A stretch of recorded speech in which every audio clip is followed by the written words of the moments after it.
Tonton video ini sampai selesai agar Anda tidak gagal paham. Sobat Tamimah Satu Safa, kembali lagi bersama dengan kami untuk mengulas fakta-fakta perpolitikan dan juga informasi terkini tanah air. Yakult telah menyakiti hati umat Islam, sebaiknya diberhentikan dari posisi mana? Sekjen DPS dari Partai Pribumi, Haikal Safar, turut menyoroti pernyataan Menak Yakult Holil Komas soal pengeras suara masjid. Pernyataan Menak itu terekam dalam sebuah video berdurasi 1,1 detik usai bertemu dengan tokoh agama di Balai Serindit, Kompleks Gubernur Pekanbaru, Provinsi Riau. Saat itu, Gus Yakut melakukan sosialisasi kebijakan Kemenak telah mengeluarkan SE nomor 5 tahun 2022 tentang pedoman penggunaan pengeras suara masjid dan juga musola. Dia menganalogikan pengeras suara masjid yang berdekatan dalam sebuah lingkungan seperti gonggongan anjing bersamaan dengan yang mengganggu warga. Menurut Haikal, pernyataan Gus Yakut sangat tendensius dan tidak etis keluar dari seorang Menteri Agama. Umat Islam di seluruh Indonesia wajib bersatu untuk meminta ketegasan Presiden RI agar segera memecat Menak Yakult Holil. Tegas Haikal di Jakarta pada Kamis 24 Februari. Haikal juga menilai pernyataan Menak seperti ini hanya membuat kekisruhan dan juga merusak persatuan antar umat. Seorang pejabat negara itu seharusnya menjadi panutan bagi masyarakat dan wajib menjaga sikap serta tutur kata yang baik dan juga bijaksana, bukan dengan kata-kata keliru yang sangat menyesatkan. Oleh karena itu, Haikal mengajak Menteri Agama membiasakan diri mendengarkan azan di masjid atau musola sebelum melaksanakan sholat 5 waktu. Menteri Agama juga bisa menikmati indahnya suara azan dengan kesyahduannya, supaya negeri ini penuh rahmat dan juga keberkahan dari Allah Subhanahu wa Ta'ala. Mari kita ajak anak-anak balita, remaja untuk rajin mengumandangkan azan sebelum menunaikan sholat 5 waktu. Tambah Haikal. Haikal juga tak habis pikir dengan ucapan Yakut, melontarkan contoh yang menyinggung perbandingan dengan gonggongan anjing di waktu bersamaan berpotensi mengganggu. Saya meminta kepada Bapak Presiden RI Joko Widodo untuk segera mengevaluasi dan juga memecat Menteri Agama. Begitu pungkasnya. Akhir. Menak Yakut atur tentang bunyi toa masjid. Tokoh NU sentil begini.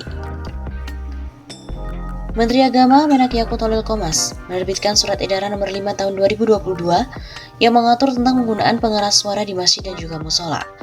Tokoh NU Gus Umar alias Muhammad Umar Syarif Hasibuan menyoroti aturan itu. Menurutnya, sejak Indonesia merdeka, aturan seperti ini baru kali ini diterbitkan.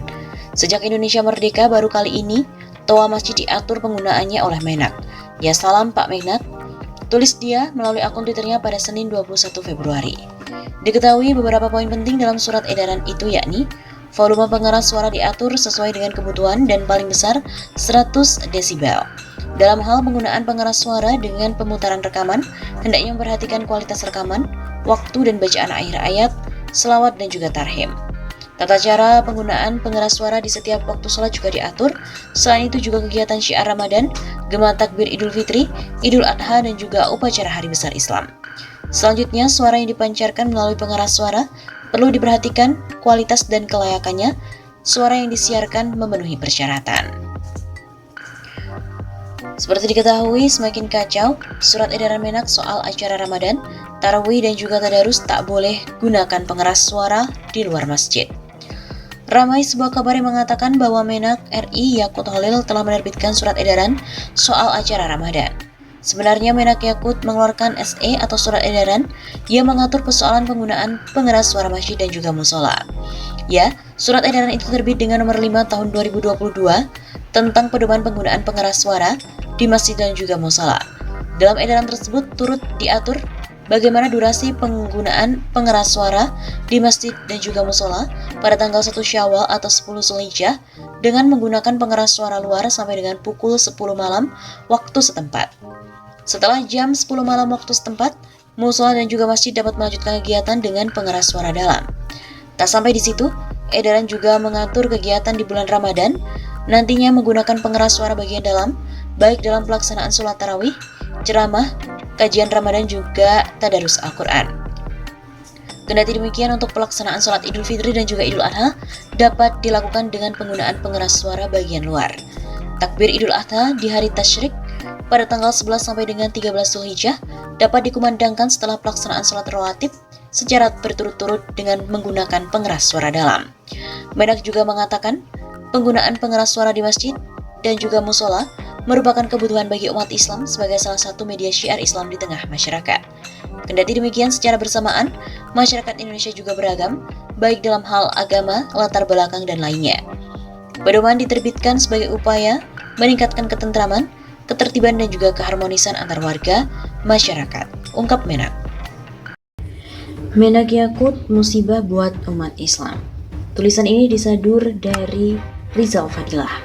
Keberadaan Menteri Agama beragama Islam seperti Yakut Holil Komas rasanya belum dirasakan manfaatnya bagi umat Islam. Bukannya membahagiakan, justru yang terjadi adalah membuat pusing dan sempit dada umat. Keberadaannya seperti menjadi musibah. Ruwet sejak tekadnya untuk mengafirmasi Syiah dan Ahmadiyah, kurikulum deradikalisasi atau moderasi beragama. Selamat Nauruz 178 EB, kemenak hanya untuk NU, doa semua agama, larangan kenceleng, hingga terakhir aturan soal pengeras suara di masjid. Sesuatu yang sudah biasa dalam kehidupan umat Islam kini dimasalahkan dan diatur dengan ketat. Menteri Agama Yakut membuat umat kalang kabut. Ironis bahwa pengaturan pengeras suara masjid harus dibuat oleh seorang menteri melalui Surat Edaran Menteri Agama Nomor 5 Tahun 2022. Rasanya kurang kerjaan, lagi pula jika dilanggar apa sanksinya?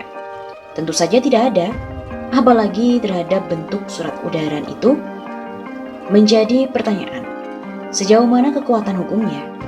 Surat edaran tersebut ditujukan kepada MUI, DMI, Ormas Islam, dan lainnya, di mana organisasi tersebut tidak memiliki hubungan struktural dengan Kemenak. Edaran yang bersifat himbauan dinilai tidak berguna dan dapat diabaikan.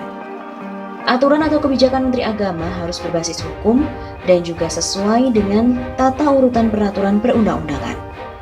Surat edaran adalah ketentuan internal yang hanya berlaku di lingkungan sendiri, tidak mengikat secara umum dan luas. Surat edaran bukan peraturan perundang-undangan karena tidak berisi norma tingkah laku atau larangan, perintah, izin, dan juga pembebasan. Sudah kontennya soal pengeras suara masjid, juga daya ikat hukumnya tidak ada. Surat edaran Menak ini adalah mengada-ada. Menteri Agama yang kurang kerjaan mengurus TOA. Memang musibah rakyat dan umat Islam dengan memiliki Menteri Agama seperti ini. Menteri yang justru dinilai tidak kompeten dalam bidang keagamaan.